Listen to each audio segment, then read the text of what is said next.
नमस्कार, मैं आरती रेडियो अड्डा से और आज है हमारे साथ एक बहुत ही ख़ास इंसान जो बॉलीवुड, हॉलीवुड और आई थिंक 3000 से ज़्यादा ऐड कर चुके हैं। Rajkumar Kanaujia. Thank you so much sir for coming to radio Adda and it's our honour कि आज हमारे साथ हैं। और सबसे पहले मैं ये जानना चाहूँगी कि एक्टर बनने के लिए किसने आपको इंस्पायर किया, या ये आपका खुद का था कि मुझे अपनी लाइफ में इसी चीज़ में अपने आप को स्टेबल करना है? First of all, तो आरती जी, thank you so very much for having me, and thank you Radio Adda. So to be precise, as far as inspiration is concerned, मैं प्रेरित हुआ हूँ मेरे आसपास के माहौल से, मेरे अनगिनत किरदारों से जो मेरे आसपास रहे हमेशा, और विशेष तौर पर मैं नाम लेना चाहूँगा सत्य साई बाबा का। सत्य साई बाबा आप जानते होंगे, ठीक है? तो उनसे मतलब मैं I am not a follower as such, लेकिन ये है कि उनका क्लासेस चलता था हर इतवार मेरे घर के बगल में जी। तो मेरे माता पिता मुझे वहाँ हर इतवार को छोड़ते थे 3 घंटे के लिए। अच्छा। तो वहाँ से मेरी शुरुआत हुई एक्टिंग की, और वहाँ पर हम रंगमंच में सक्रिय हो गए। फिर कर कुरा के एमएचए थिएटर से फिर प्रोफेशनल थिएटर में पृथ्वी थिएटर ज्वाइन किया। तभी शशि कपूर साहब की बेटी है संजना कपूर, वो थिएटर चलाते थे और मैं उनके साथ जुड़ गया। फिर वहाँ पर मुझे मकरंद देशपांडे मिले। फिर मेरा ज़्यादातर जो रंगमंच का समय है वो मकरंद देशपांडे के साथ रहा। तो मैं बहुत ही सौभाग्यशाली, उनसे बहुत कुछ सीखा मैं। और फिर ऐसे करकुरा के मैं आमिर रज़ा हुसैन और अनगिनत दिग्गजों के साथ मैं काम करता रहा, और थिएटर का सिलसिला इस तरह से चलता रहा। और मैंने जाना ही नहीं कि मैं कब बॉलीवुड की तरफ मैंने अपना रुख किया, और फिर मेरा रुझान फिल्मों की तरफ बढ़ता चला गया। वाह, ग्रेट। पर ये कितना आसान था और कितना मुश्किल था आपके लिए सफ़र? क्या क्या स्ट्रगल थे इसके लिए आपने, जो भी अपनी लाइफ में किया? ऑब्वियसली एक एक्टर को पूरी लाइफ स्ट्रगल करना पड़ता है, तो थोड़ा सा हमें अपने स्ट्रगल के बारे में बताएं। देखिए, सीधी सी बात है, आसान तो कुछ नहीं होता। जी जी जी। लेकिन फिर भी मैं जोर दूंगा कि संघर्ष भी नहीं होता। बिल्कुल। क्योंकि as far as I am concerned, मैं स्ट्रगल नहीं मानता हूँ, मैं मानता हूँ प्रोसेस। yes. ये एक प्रोसेस है, एक जर्नी है जो हमें गुजरना होता है। जैसे आपका और मेरा जो संवाद हो रहा है, ये भी एक प्रोसेस है। और ये सब सुनिश्चित का हिस्सा है, एक उसी का ताना बाना है जिसके अंतर्गत हम सब काम करते रहते हो, सदैव आगे बढ़ते रहते हैं। बस ये है कि हाथ में हाथ धरे मत बैठो और छटपटाते रहो, कुछ नया करने को करते रहो। तो इसी तरह से प्रेरणा स्रोत बन जाता है हर कुछ। सच में। तो ऐसा कोई इंसान या कोई ऐसे एक्टर जो आपको बहुत ज़्यादा इंस्पायर करते हैं? देखिए, अगर हम बात यहाँ की करते हैं फिल्मों की, बॉलीवुड की फिल्मों की विशेष तौर पर, तो मुझे बलराज साहनी हो गए, या हाल फिलहाल इरफान खान हो गए, और कुछ एक और लोग, देवेंद्र वर्मा एक कॉमेडियन, पता नहीं आप जानते कि नहीं आजकल के लोग। अंगूर फिल्म में जो संजीव कुमार के साथ डबल रोल में थे, वो मुझे बहुत अच्छे लगते हैं। और अगर वेस्टर्न सिनेमा की बात करें, जो कि मैं वहाँ भी काफ़ी प्रभावित हूँ, तो मॉर्गन फ्रीमन नाम के कलाकार हैं जिनसे मैं बहुत प्रभावित हूँ, और कहीं ना कहीं उनसे कनेक्ट करता हूँ, रिलेट करता हूँ अपने आप को। तो उससे भी, तो ये दो किरदार जिनसे मैं बहुत प्रभावित हूँ। अच्छा, कौन कौन से ऐसी बॉलीवुड मूवीज़, कुछ नंबर्स आप हमें बताएंगे, कुछ नाम बॉलीवुड मूवीज़, कुछ एड्स जो आपने किए हैं? देखिए, फिल्में अभी मेरी 100 के ऊपर हो चुकी है। और आप IMDb प्रोफाइल देख सकते हैं। इसके अतिरिक्त विज्ञापन 3000 के ऊपर हो चुके हैं। और अगर हम फिल्म की बात करते हैं, स्टाइल एक फिल्म थी जो बहुत पॉपुलर थी, जिसमें शरद कांडी मेरा किरदार था, शशि कपूर मेरे फादर बने थे।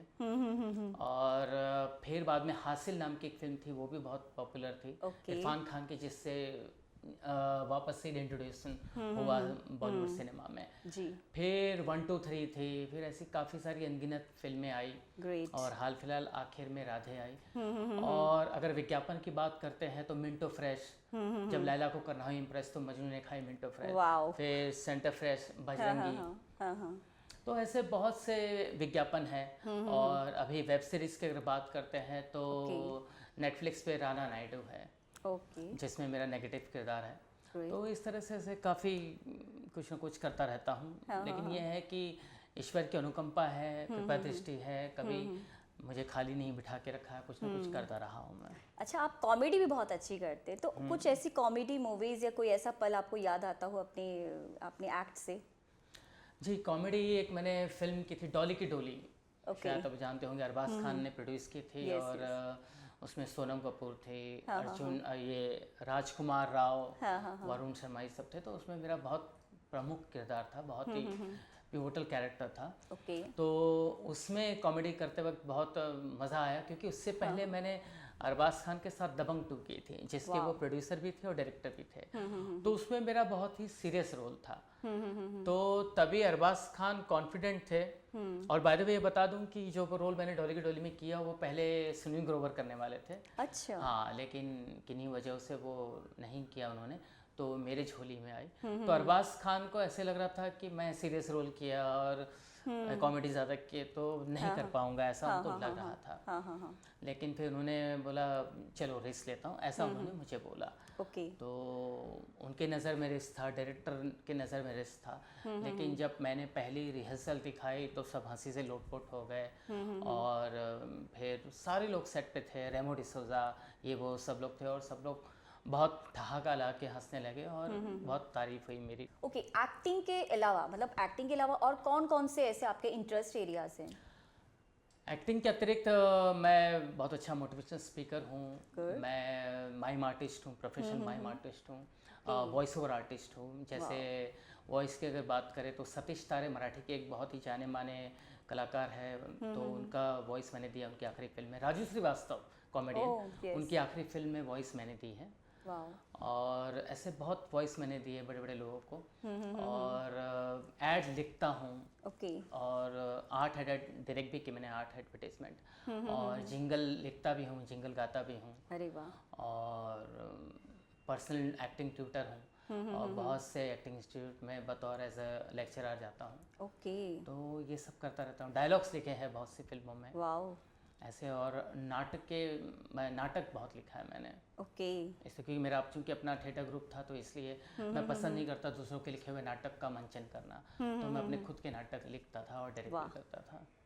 तो कुछ डायलॉग्स हम भी सुनना चाहेंगे आपके मूवी से, कोई आपका फेवरेट डायलॉग? देखिए, मेरा मानना यह है कि करते चलो भूलते चलो। क्योंकि जब तक हम अपना पिछला अच्छा या बुरा भूलेंगे नहीं, अपना अगला अच्छा या बुरा करेंगे कैसे करेंगे? तो अपना अगला अच्छा करने के लिए पिछला अच्छा या बुरा भूलना बहुत आवश्यक है। तो इसलिए मैं भूल गया हूँ। राजकुमार जी, आप सभी के लिए एक इंस्पिरेशन है, तो आपकी लाइफ जर्नी कैसी रही और कैसे आपकी शुरुआत हुई, ये जानना चाहेंगे सभी आपसे। देखिए, शुभारंभ तो बहुत ही अच्छा हुआ, सकारात्मक ऊर्जा से लबालब रहा।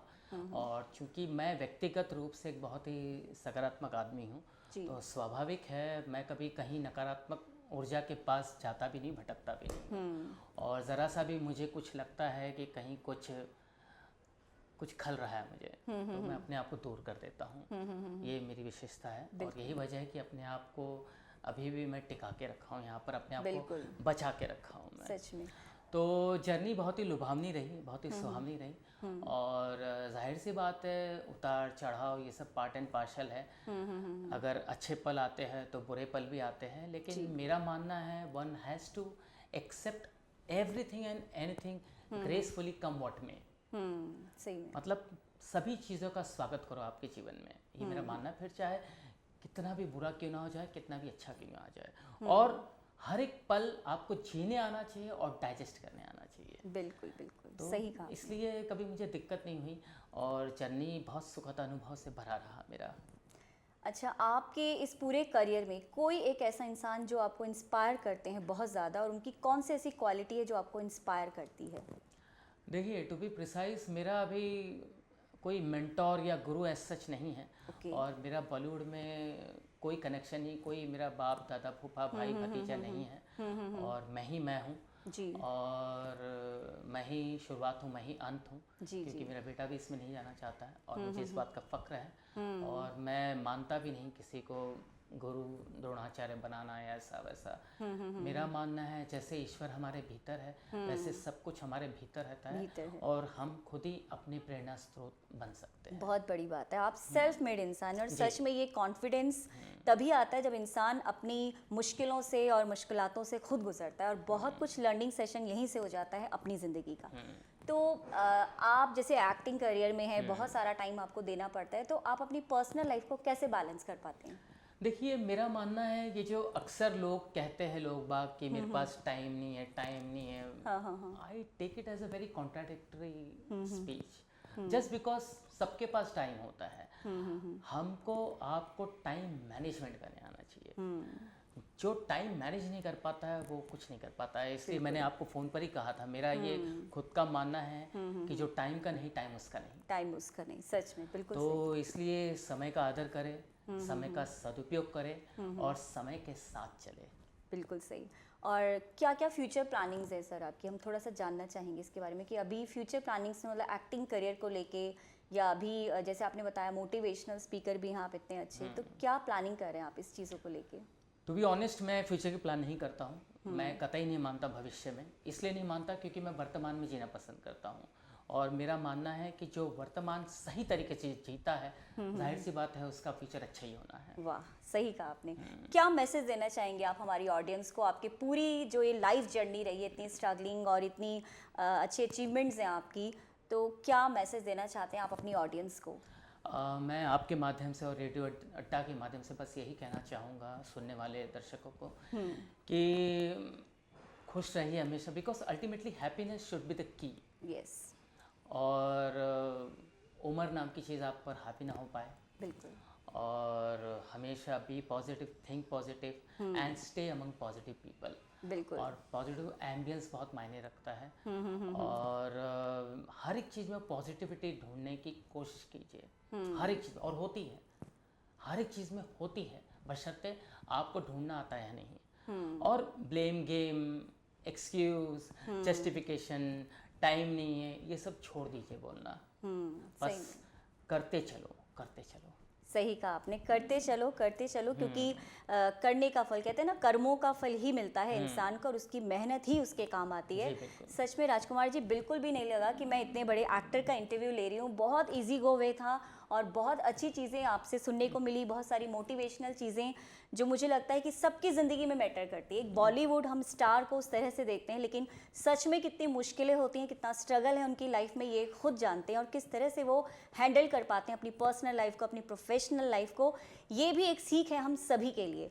तो इसी तरह से बने रहिए रेडियो अड्डा के साथ। Thank you so much Rajkumar ji radio Adda आने के लिए, और सच में हमने बहुत सारी इंस्पिरेशनल चीज़ें आपसे सीखी हैं, मोटिवेट हुए हैं आपको लेकर, और मुझे लगता है ऑडियंस ने भी बहुत कुछ सीखा होगा आपसे।